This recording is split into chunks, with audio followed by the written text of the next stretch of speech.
ఇంట్లోనే శత్రువు ఉంటే ఎంత భయంకరంగా ఉంటుందో తెలుసా? మన ఇంట్లోనే మనకు తెలిసిన వాళ్ళే, మనం బాగా ఇష్టపడ్డ వాళ్ళే శత్రువుగా మారిపోతే ఆ బాధ భయంకరంగా ఉంటుంది. మనకేమో ప్రేమగా ఉంటుంది, వాళ్ళేమో మన అర్థం చేసుకోలేక టార్చర్ పెట్టేస్తుంటారు. ఇంట్లో కోపిష్టి భర్త, గయ్యాళి పెళ్ళాం, లేదా బాగా కోపంగా ఉండే తమ్ముడు, లేదా అన్నిటికీ ఇరిటేట్ అయిపోయే అక్క, ఎలాగో అలా తీసుకోండి. మన ఇంట్లోనే మన శత్రువు ఉంటే మెంటల్ టార్చర్ అనుభవిస్తుంటారు. నిజంగా ఆ టార్చరు వర్ణనాతీతం. తాగేసి వచ్చి కొట్టడం కానీ, లేకపోతే ప్రతి దానికి గొడవ పెట్టడం కానీ, అండ్ వాళ్ళ మాటే నెగ్గించుకోవడానికి కానీ ప్రయత్నం చేసేవాళ్ళు నరకం చూస్తుంటారు. అలాంటి వాళ్ళ కోసం ఒకవేళ ఇంట్లోనే శత్రువు గనక ఉంటే ఆ ఇంటిని ఎలా ప్రక్షాళన చేసుకోవాలి ఈ వీడియోలో తెలుసుకునే ప్రయత్నం చేద్దాం. నేను doctor Harish Teneti, maxillofacial surgeon, life coach and వేదశాస్త్రపాత్ ఇన్స్ట్రక్టర్. నేను ఆస్ట్రాలజీ చార్ట్స్ అన్ని చదువుతుంటాను. అంటే ఒక గొప్ప సైన్స్ కదా ఇది.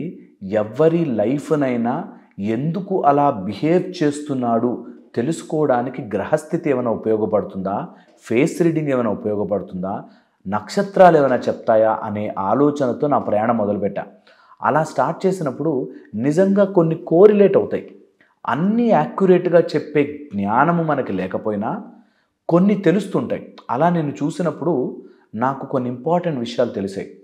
కొంతమంది కొన్ని ఇన్ఫ్లుయెన్సుల వల్ల ఎప్పుడూ ఇంట్లో వాళ్ళతో చాలా నిష్ఠూరంగా, దరిద్రంగా, కోపంగా, చాలా అసహించుకునేలాగా బిహేవ్ చేస్తుంటారు.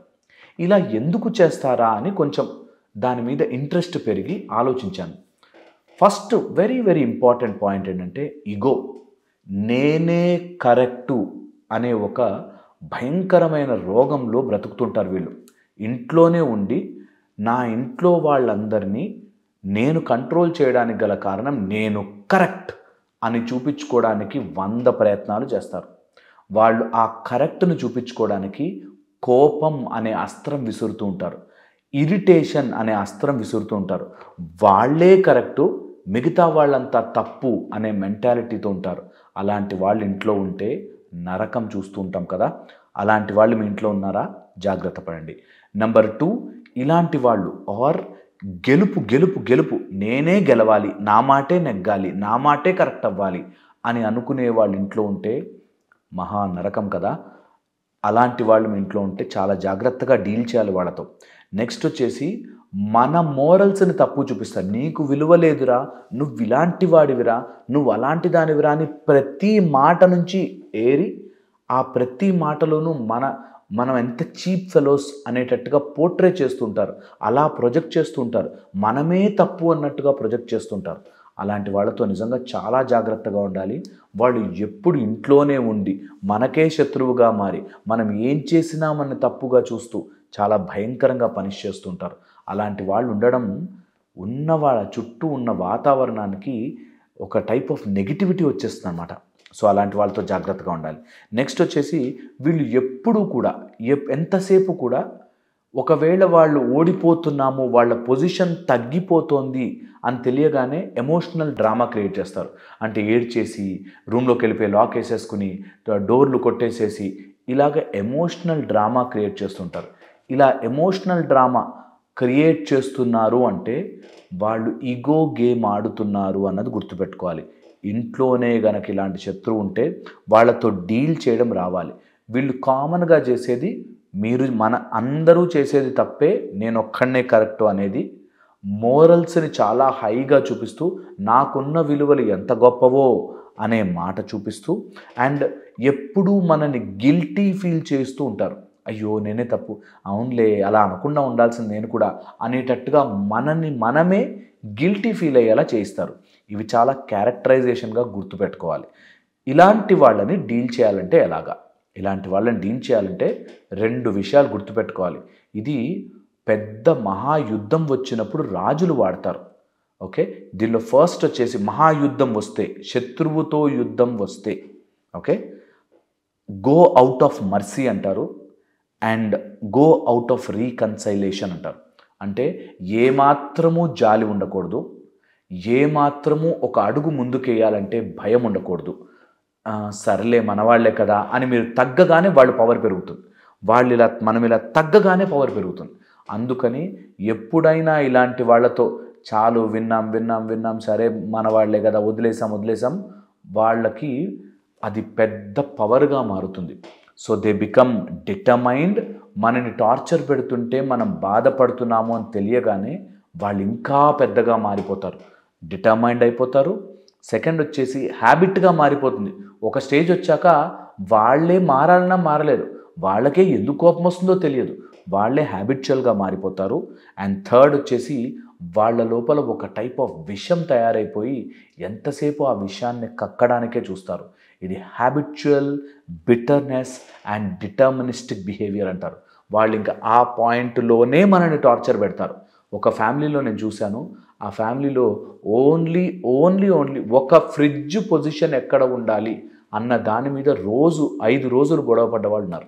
నాకు తెలుసు ఫ్రిడ్జ్ పొజిషన్ ఎక్కడ ఉండాలి అని.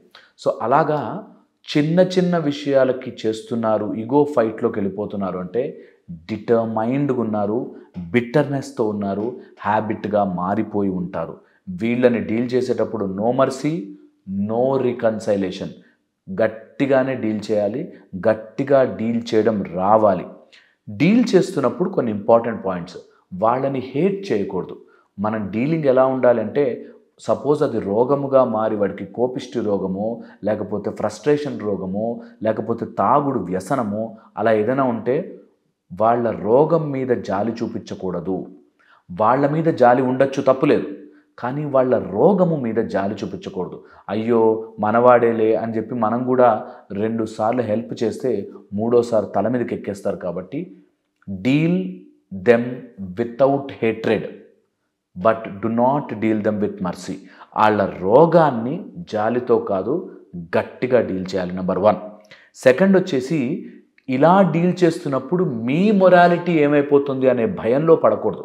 మీరు కరెక్ట్ చేస్తున్నప్పుడు, మీ సైడ్ నుంచి రైట్ ఉన్నప్పుడు సొసైటీ ఏమనుకుంటుంది, ఇలా చేయొచ్చా, మా ఆయనని నేను అలా హాస్పిటల్ తీసుకెళ్తే అందరూ ఏమనుకుంటారు, వీళ్ళకి కౌన్సిలింగ్ ఇప్పిస్తే పిచ్చివాళ్ళు అనుకుంటారా, ఈ మధ్య సైకియాట్రిక్ కానీ సైకాలజీ కౌన్సిలింగ్ ఇప్పించాలంటే అమ్మో పిచ్చివాళ్ళు అంటారేమో అనే ఒక మైండ్ సెట్లో ఉండిపోయారు. అలా ఏమీ ఉండదండి. ప్రొఫెషనల్లీ డీల్ చేయాలి.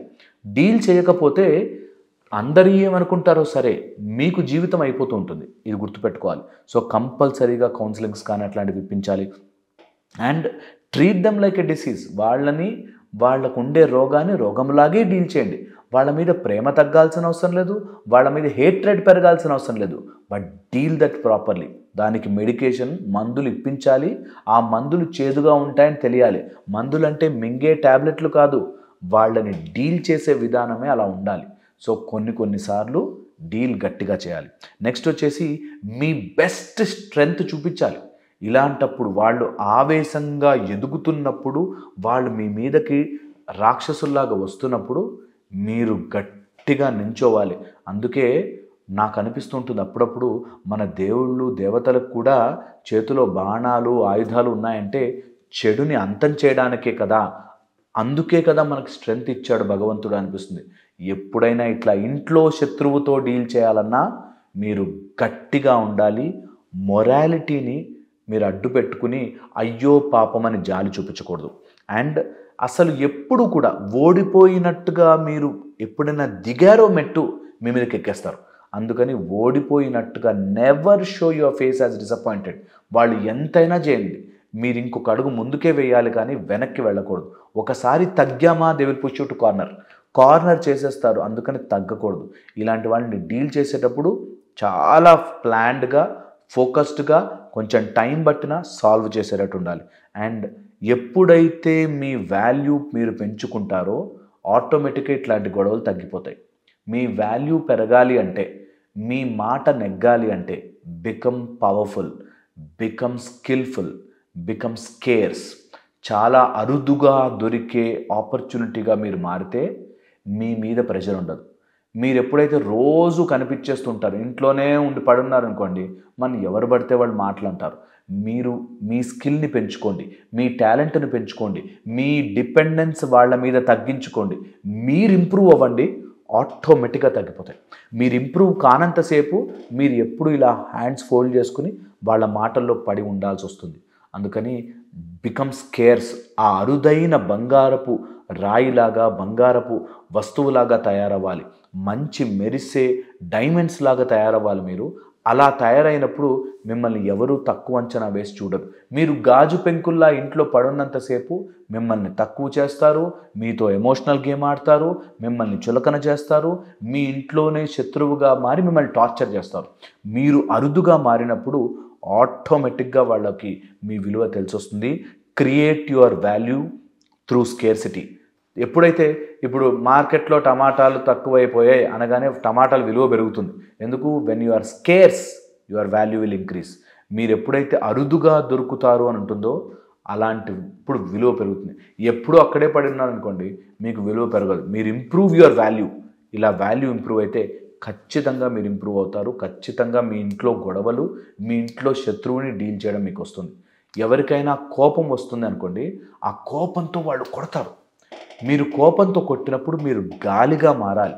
గాలిని గట్టిగా కొట్టి చూడండి, వాళ్ళకి ఆయాసం వస్తుంది తప్పితే గాలికి తగలదు. అలాగా మీరు disappear from their emotional power.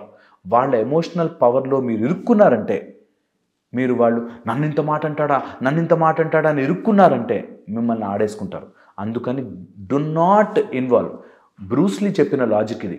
ఎవరైనా గట్టిగా నన్ను కొట్టడానికి వస్తే నేను తప్పించుకుంటాను, నేను తల పక్కకు జరుపుతాను, నేను వాడి స్ట్రెంగ్త్ని వాడికే తిరిగిస్తాను. ఎందుకు తెలుసా? ఎంత గట్టిగా గాలిని కొట్టినా మనకేమీ దెబ్బ తగదు. అందుకని ముందు ఎదురుగుండా ఆ పవర్ మీకు యాంగ్రీగా వస్తుందంటే మీరు యూ బికమ్ స్కేర్స్. అరుదుగా మారండి. గొడవకి గొడవ ఇవ్వద్దు. గొడవ పడుతున్నాడా వాళ్ళని పక్కన దోసేయాలి. వాళ్ళకి మీ మైండ్లో స్పేస్ ఇవ్వద్దు. మీ మైండ్లో స్పేస్ ఇస్తే మిమ్మల్ని తినేస్తారు. ఇది గుర్తుపెట్టుకోండి. ఇంకా బోల్డైన విషయాలు మాట్లాడుకుందాం మళ్ళీ ఇంకో వీడియోలో. Thank you so much. మీకు ఇట్లాంటి అనుభవాలు ఏమైనా ఉంటే ఇంట్లో మీరు అట్లాంటి సఫర్ అవుతున్నట్లయితే ప్లీజ్ ఒక మంచి కౌన్సిలర్ని కలవండి, డీల్ చేయండి. ఇలాంటివి తట్టుకుంటూ 10-15 ఏళ్ల జీవితాన్ని పోగొట్టుకుంటారు చాలామంది. అలాంటి వాళ్ళందరికీ నా సిన్సియర్ సజెషను, ఒక మంచి హెల్ప్ తీసుకోండి, కౌన్సిలింగ్కి వెళ్ళండి. అలాంటి వ్యక్తుల మధ్య, అలా ఎనిమీస్ ఉన్న ఇంట్లో చాలా కష్టమవుతుంది. నేను చెప్తున్నట్టుగా కొన్ని ఆస్ట్రాలాజికల్ పొజిషన్స్ వల్ల, కొంతమందికి కొన్ని బిహేవియరల్ మూడ్ స్వింగ్స్ వల్ల, కొంత మానసిక పరిస్థితి వల్ల, కొంత ఇంట్లో ఉండే వాస్తు దోషాల వల్ల కూడా అంటారు. అలాంటివి ఏమన్నా ఉంటే కూడా చెక్ చేయించుకోండి, జాగ్రత్తగా బయటపడండి. దీనికి తెలివి అవసరము, దీనికి డబ్బు వెచ్చించడం అవసరం కాదు, తెలివితో డీల్ చేయడం అవసరం. కాబట్టి డీల్ చేయండి. మళ్ళీ ఇంకో వీడియోలో కలుసుకుంటాను. Thank you so much.